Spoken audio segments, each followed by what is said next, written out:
Hello everyone, this is Archie Verma and this video is going to be about the structure of the myosin filaments. So without any delay let's start. हम पहले देख चुके हैं actin filaments के structure के बारे में, थोड़ा सा रिवाइज कर लेते हैं. क्या पढ़ा था हमने? पहले हमने पढ़ा था कि एक्टिन फिलामेंट्स के अंदर जो सबसे छोटी यूनिट होती है वो होती है ग्लोबुलर एक्टिन की. ग्लोबुलर एक्टिन या फिर जी एक्टिन के गोले होते हैं, वो आपस में आकर के मिलते रहते हैं या बोल सकते हैं बाइंड होते रहते हैं और आकर के कम्प्लीटली एक फिलामेंटस एक्टिन की चेन बनाते हैं.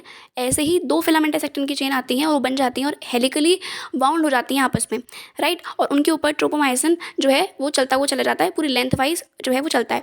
उसके बाद कहीं कहीं किसी किसी जगह पर हमारी जो ट्रोपोनिन की सब यूनिट्स होती हैं, जो तीन सब यूनिट्स हैं ट्रोपोनिन की, टीपीटी, टीपीसी और टीपीआई, वो आकर के जहाँ पर मायोसिन एक्टिन के साथ में बाइंड कर सकता है वहाँ पे आके बैठ जाती हैं. ये हो गया हमारा एक्टिन का स्ट्रक्चर. अब ऐसे ही हमें मायोसिन का स्ट्रक्चर देखना है. मायोसिन के अंदर क्या होता है ना कि इसके अंदर भी जो छोटी यूनिट होती हैं, सब यूनिट्स होती हैं बेसिकली इसकी, उसको हम बोलते हैं मैरोमायोसिन, राइट. अभी मैरोमायोसिन को ईजिली समझने के लिए एक सांप को इमेजिन करना ज़रूरी है. जैसे कि सांप होता है ना, उसका एक हेड वाला रीजन होता है और ऐसे ही उसकी टेल होती है. तो वैसे ही आपको इमेजिन करना है कि जो मैरोमायोसिन है, जो बेसिकली मायोसिन का सबसे छोटी यूनिट है, राइट. तो ये सबसे स्मॉलेस्ट यूनिट जो है मायोसिन की, मैरोमायोसिन, उसके पास भी वैसे ही स्ट्रक्चर होता है. उसके पास भी हेड होता है, उसके पास भी शॉर्ट आर्म वाला रीजन होता है, उसके पास भी टेल होती है. तो ये जो हेड वाला रीजन होता है इसके पास बेसिकली एक एटीपी बाइंडिंग साइट होती है और एक एक्टिन बाइंडिंग साइट होती है. अगर हम एक्टिन बाइंडिंग साइट के बारे में कंपैरेटिवली बोलें एटीपी वाली बाइंडिंग साइट के साथ क्योंकि कंपैरिजन में, तो जो एक्टिन बाइंडिंग साइट है वो थोड़ी ऊपर की तरफ प्रेजेंट होती है ताकि वो, यानी कि जो मैरोमायोसिन है बेसिकली वो एक्टिन पे इजीली बाइंड कर सके या फिर एक्टिन के साथ में इजीली बाइंड कर सके, उसके ऊपर इजीली अटैक कर सके, राइट, उसके साथ में अटैचमेंट बनाने के लिए. इस वजह से जो एक्टिन बाइंडिंग साइट होती है वो थोड़ी ऊपर की तरफ प्रेजेंट होती है कंपैरेटिवली बात करें तो. और जो ये हेड रीजन होता है इसी में जो एटीपी बाइंडिंग साइट होती है वो कंपैरेटिवली थोड़ी नीचे होती है, लेकिन होती हेड रीजन के अंदर ही है. वापस थोड़ा दिमाग लगाते हैं. हमने क्या पढ़ा? हमने पढ़ा जो मायोसिन होता है वो काफ़ी हद तक सांप जैसे दिखता है, मतलब सॉरी मैरोमायोसिन जो होता है वो काफ़ी हद तक सांप जैसे दिखता है. और ये जो मैरोमायोसिन होता है उसके पास तीन रीजन्स होते हैं. एक होता है हेड वाला पोर्शन, एक होता है शॉर्ट आर्म वाला पोर्शन और एक होता है टेल वाला portion.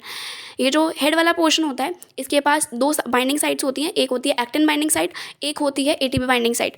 Actin binding site basically ऊपर की तरफ प्रेजेंट होती है ताकि वो ईजिली एक्टिन के साथ में अटैचमेंट कर सके या फिर एक्टिन के साथ में ईजिली बाइंड हो सके. देन अगर हम बात करते हैं एटीपी बाइंडिंग की साइट के बारे में, ATP binding site comparatively actin वाले के कंपैरिजन में बोलूँ तो थोड़ी सी नीचे प्रेजेंट होती है, लेकिन दोनों की दोनों साइड्स जो होती हैं वो हेड रीजन पे प्रेजेंट होती हैं. शॉर्ट आर्म वाला रीजन होता है और नीचे टेल होती है. अब थोड़ा सा बात कर लेते हैं हैवी मैरोमायोसिन का जो हम वर्ड पढ़ते हैं और जो शॉर्ट मैरोमायोसिन का जो वर्ड पढ़ते हैं वो क्या है.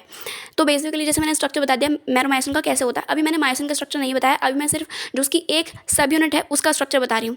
मैं अभी बता नहीं रही हूँ मायोसिन के स्ट्रक्चर के बारे में, मैं अभी बता रही हूँ सिर्फ और सिर्फ मैरोमायोसिन के स्ट्रक्चर के बारे में, जिसमें कि head region, short arm region और अपना टेल होता है. अब जब हम हेड रीजन को और ये जो शॉर्ट आर्म को एक साथ में लेके बात करते हैं तो हम बोलते हैं कि ये जो है वो एक टर्म बनाता है जिसका नाम है हैवी मैरोमायोसिन. यानी कि मैरोमायोसिन के स्ट्रक्चर के अंदर जब हम हेड रीजन को और शॉर्ट आर्म रीजन को साथ में लेके बात करते हैं तब हम उसको बोलने लगते हैं कि ये जो है वो हैवी मैरोमायोसिन है, राइट. और जब मैं टेल रीजन को अकेले बोलती हूँ तो उसको उसके लिए एक अलग टर्म यूज़ किया गया है जिसको बोलते हैं शॉर्ट मैरोमायोसिन, राइट.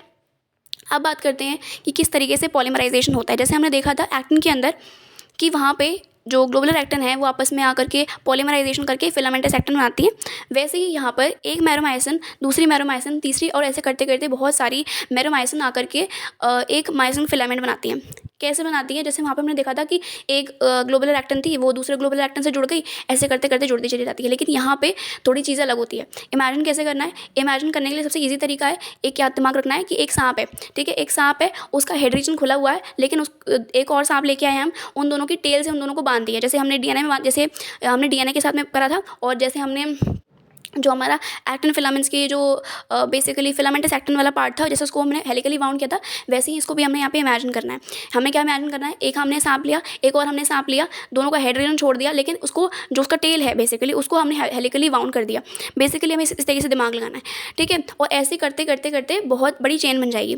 अब थोड़ा सा बात करते हैं, जैसे मायोसिन फिलामेंट के बारे में बात कर रहे थे तो हम बोलते हैं कि एक मायोसिन मैंने लिया, तो मैंने एक और मैरोमायोसिन लिया, दोनों का जो हेड रीजन है और दोनों का जो शॉर्ट आर्म वाला रीजन है उसको ओपन छोड़ दिया, लेकिन जो दोनों का टेल वाला रीजन है उसको मैंने हेलिकली बाउंड करना शुरू कर दिया। ऐसे अभी मैंने 2 के साथ किया, फिर ऐसे करते करते इसमें ऐसी जो पूरा पोर्शन स्ट्रक्चर बना है, इसमें मैंने 2-3 और ऐड करते करते करते करते बड़ी सी लंबी सी चेन बना दी, और इसी को हम जो है बोलते हैं मायोसिन। अब देखो क्या क्या बात हमने की। हमने बोला कि टेल रीजन में हमने जो जितने सारे मायोसिन्स आए हैं उनको हमने टेल रीजन से बाउंड करना शुरू किया था, और टेल रीजन ही बाउंडेड है, टेल रीजन ही अटैच्ड है आपस में। लेकिन अभी भी जो हेड रीजन है और जो उसका शॉर्ट आर्म वाला रीजन है वो अभी भी ओपन है।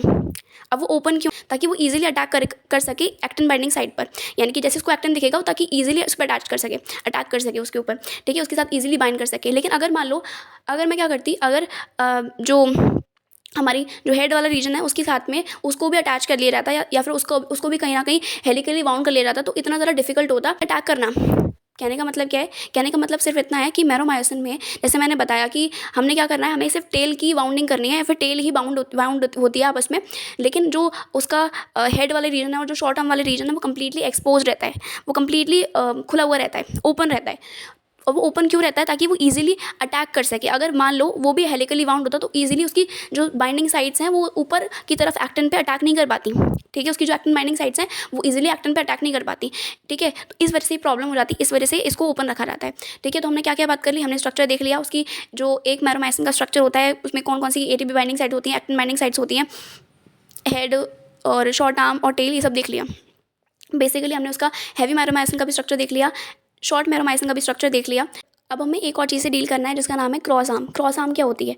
जैसे मैंने बताया ना कि ये जो हमारा हेड रीजन होता है और जो शॉर्ट आर्म वाला रीजन होता है वो कम्प्लीटली खुला हुआ रहता है, वो ओपन रहता है, राइट। तो ये क्या होता है ना कि बीच बीच में से ये जब, बिकॉज ये खुले हुए हैं तो कहीं ना कहीं बाहर की तरफ एक्सटेंड तो होंगे, थोड़े एक्सपोज तो होंगे, ठीक है। तो जब ये एक्सपोज होते हैं तो ये कुछ एंगल फॉर्म करते हुए बाहर की तरफ एक्सपोज हो जाते हैं, बोल सकते हैं बाहर की तरफ निकलते हैं, ठीक है, ताकि इजीली अटैक कर सके। बेसिक भाषा में बोले तो यानी कि पूरी की पूरी मायोसिन की जो चेन है या पूरा जो मायोसिन फिलामेंट है उसमें से जो पूरा ये जो टेल रीजन है वो तो आपस में हेलिकली बाउंड है सबका, सारे के सारे मैरोमायोसिन का जो टेल रीजन है वो तो आपस में हेलिकली बाउंड है।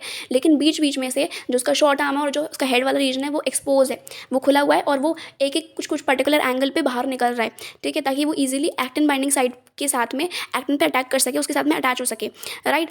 सो ये चीज़ें होती हैं, और ये इसी को हम क्रॉस आर्म बोलते हैं, जिसका मतलब क्या होता है कि जो हेड रीजन है और जो शॉर्ट आर्म वाला रीजन है वो एक्सपोज्ड है और वो कुछ एंगल फॉर्म करते हुए वो बाहर की तरफ निकल रहा है। तो ये दोनों को मिलाकर के हम बोल सकते हैं क्रॉस आर्म, राइट।